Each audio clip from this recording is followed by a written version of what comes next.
Is the Canada versus USA women's rivalry losing its edge? You're not the only person asking, so let's get into it. Also, welcome to my Olympic storytelling series. Every day until the Olympics, I'll be picking a new storyline that we can unpack so you know what you're talking about when the games come around. Canada versus USA women's hockey matchups are known for being intense. Before the PWHL, the only time these athletes met in games of real consequence was at Worlds, the rivalry series, or the Olympics. Not only did these matchups have so much weight, but there was a real animosity between athletes. The PWHL changed all of that. Now, women from the US and Canada are line mates on their PWHL teams. They're sitting next to each other in the locker room. They're friends.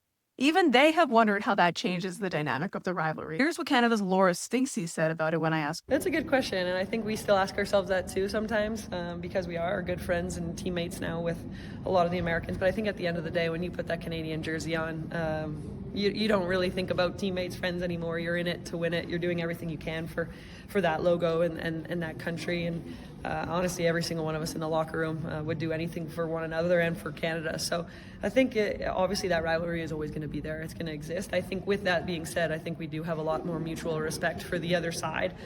Just because we know what they've been fighting for. They want to push this game forward. They want to make women's hockey better too, and there's a lot of respect there. But at the end of the day, I think when you're fighting for something so big like a gold medal at the Olympics, I think no matter what, that rivalry, that heat, that intensity is always going to be there.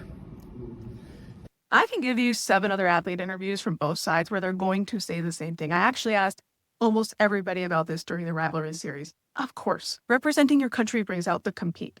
That's never going to go away. But the truth is, the 2025 rivalry series was lopsided.